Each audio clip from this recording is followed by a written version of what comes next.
Hi అండి అందరికీ. ఎలా ఉన్నారు? అందరూ బాగున్నారా?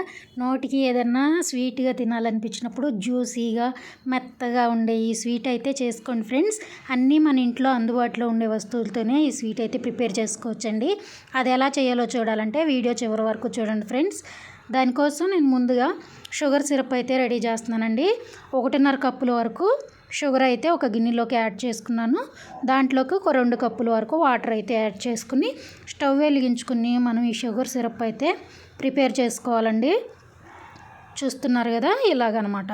చక్కగా ఇలా షుగర్ కరిగి కొద్దిగా పాకం వచ్చేలాగా మనం అయితే ప్రిపేర్ చేసుకోవాలండి. దీనికి ఎక్కువ పాకం అవసరం లేదండి. మన గులాబ్ జాములకి ఎలా అయితే కొంచెం షుగర్ కరిగిన తర్వాత కొంచెం జిగటగా అనిపిస్తుందో చేతితో పట్టుకుంటే అలా ఉంటే సరిపోతుంది ఫ్రెండ్స్. అలా అయిన తర్వాత ఒక 1/2 టేబుల్ స్పూన్ వరకు యాలకుల పొడి యాడ్ చేసుకుని స్టవ్ ఆఫ్ చేసుకుని ఈ షుగర్ సిరప్ని పక్కన అయితే పెట్టేసుకోవాలండి.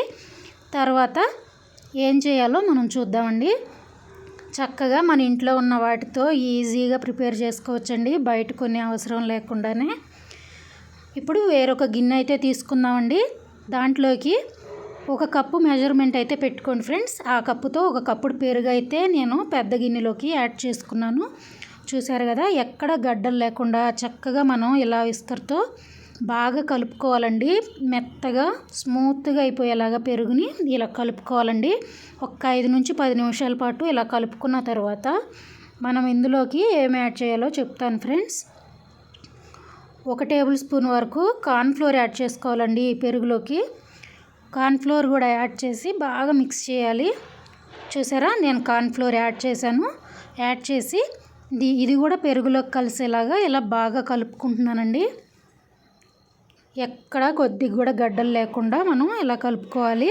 దీంట్లో వాటర్ ఏమీ అవసరం ఉండదండి. వాటర్ లేకుండా మనకి ఈ పెరుగుతోనే మనం పిండి కలిపేయచ్చు. చూసారు కదా, ఇలా కార్న్ఫ్లోర్ బాగా కలిసిన తర్వాత ఇందులో ఒక 2 టేబుల్ స్పూన్ల వరకు ఆయిల్ అయితే యాడ్ చేసుకుంటున్నాను ఫ్రెండ్స్. తర్వాత ఒక 1/2 టేబుల్ స్పూన్ వరకు బేకింగ్ పౌడర్ అండి. బేకింగ్ పౌడర్ కూడా యాడ్ చేసుకుని మళ్ళీ ఇవి బాగా పెరుగుకి పట్టేలాగా మనం కలుపుకోవాలి. ఇలా కలుపుకుంటూ ఉంటే పెరుగు చక్కగా గుల్లగా తయారవుతుందండి. అలా అవ్వాలి. ఇలా అనమాట. ఇలా బాగా మిక్స్ చేసిన తర్వాత మనం ఇందులోకి ఒక 2 కప్పుల వరకు మైదాని అయితే యాడ్ చేసుకోవాలి ఫ్రెండ్స్. నేను చూపిస్తాను మీకు వీడియోలో. మైదా కూడా యాడ్ చేసి బాగా మిక్స్ చేసుకోవాలి.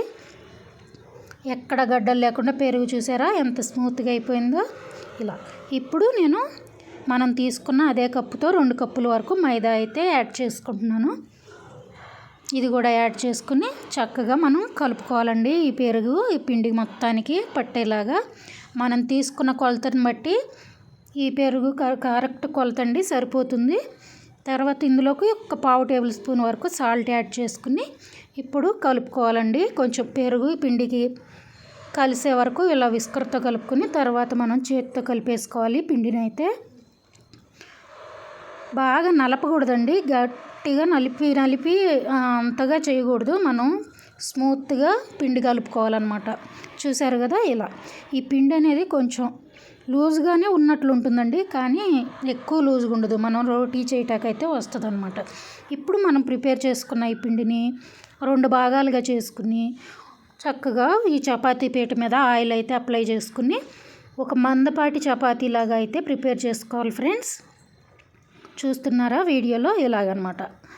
చక్కగా కొంచెం మందంగా ఉండేలాగా చేసుకోవాలి. ఎక్కువ పల్చగా, మరీ ఎక్కువ మందంగా కాకుండా కొంచెం మధ్య రకంగా ఉండేలాగా దీన్ని చపాతీలాగా అయితే ఒత్తుకోవాలండి.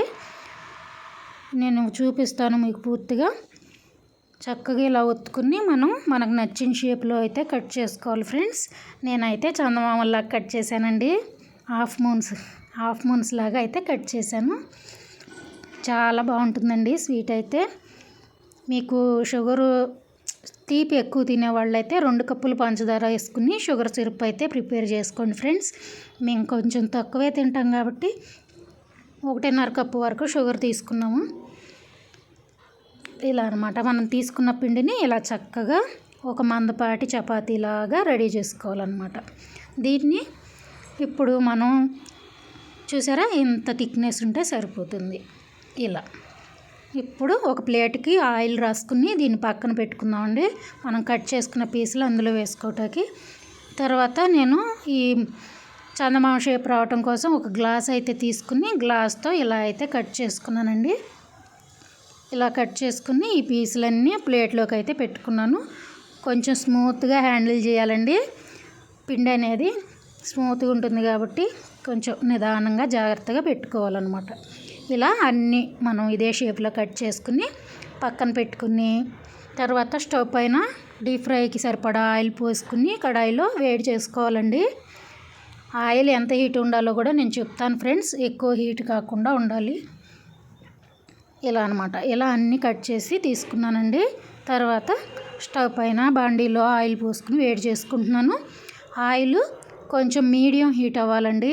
కొంచెం మరీ ఎక్కువ హీట్ అవ్వకూడదు, అలానే మరీ చల్లగా ఉండకూడదు. మీడియం హీట్ అయిన తర్వాత మనం ప్రిపేర్ చేసుకున్న ఈ చందమామ లాంటి వీటిని చక్కగా ఈ నూనెలో వేసేసి మీడియం ఫ్లేమ్లో వేయించుకోవాలండి. మీడియం ఫ్లేమ్లో అన్నీ నూనెలో పైకి తేలే వరకు ఉంచి పైకి తేలిన తర్వాత మనం ఫ్లేమ్ని హైలోకి పెట్టుకుని రంగు మారే వరకు అయితే ఫ్రై చేసుకోవాలండి. ఇలా అనమాట. చక్కగా మనం వేస్తూ ఉంటే నిదానంగా అవి నూనెకి పైకి తేలేస్తాయి అన్నమాట. చక్కగా పొంగుతూ చూసారు కదా, ఇలా అనమాట.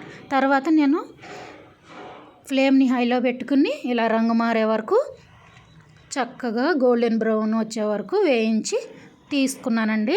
తీసుకుని ఇప్పుడు మనం పక్కన పెట్టుకున్న షుగర్ సిరప్ ఉంది కదా, ఆ షుగర్ సిరప్ అనేది కొంచెం గోరువెచ్చగా ఉండాలండి. మరీ చల్లారిపోకూడదు. ఇలా గోరువెచ్చగా ఉన్న షుగర్ సిరప్లోకి అయితే మనం ప్రిపేర్ చేసుకున్న ఈ చందమామలను అయితే వేసేసుకోవాలి. ఇలాగే మిగతావి కూడా ప్రిపేర్ చేసుకుని ఇందులోకి అయితే యాడ్ చేసుకోవాలండి. మనం వేస్తూ మధ్యలో గరిటె పెట్టి మనం షుగర్ సిరప్ ఈ చందమామలన్నిటికీ పట్టేలాగా మనం కలుపుతూ ఉండాలండి. కలుపుకుని తర్వాత మూత పెట్టి ఒక 2 గంటల పాటు పక్కన పెట్టేసుకోవాలండి. 2 గంటల తర్వాత మనం వేసిన ఈ చందమామల లాంటి స్వీట్లు చక్కగా షుగర్ సిరప్ని పీల్చేసుకుని చాలా బాగుంటాయండి. చూసారు కదా 2 గంటల తర్వాత ఎలా ఉన్నాయో, ఇలా అనమాట. ఇప్పుడు మనం చక్కగా సర్వ్ చేసేసుకోవటమే. చాలా రుచిగా ఉండే స్వీట్ అయితే రెడీ అయిపోయిందండి. ఎలా అనిపించింది మన వీడియో? నచ్చిందా మీకు? నచ్చితే ఒక లైక్ చేయండి. అలాగే కొత్త వాళ్ళు అయితే మన ఛానల్ సబ్స్క్రైబ్ చేసుకోండి ఫ్రెండ్స్. అలాగే మీకు ఏమైనా డౌట్లు ఉన్నా, నాకేమన్నా సలహా ఇవ్వాలనుకున్నా కామెంట్ చేయటం మర్చిపోకండి. అది అండి, మన స్వీట్ అయితే రెడీ అయిపోయింది. నేనైతే టేస్ట్ చేసేస్తున్నాను. మరి మీరు ఎప్పుడు రెడీ చేసి టేస్ట్ చేస్తున్నారు? ఈ క్రిస్మస్ నెలలో ఈ జనవరి 1కి సింపుల్గా ఈ స్వీట్ అయితే రెడీ చేసుకోండి ఫ్రెండ్స్.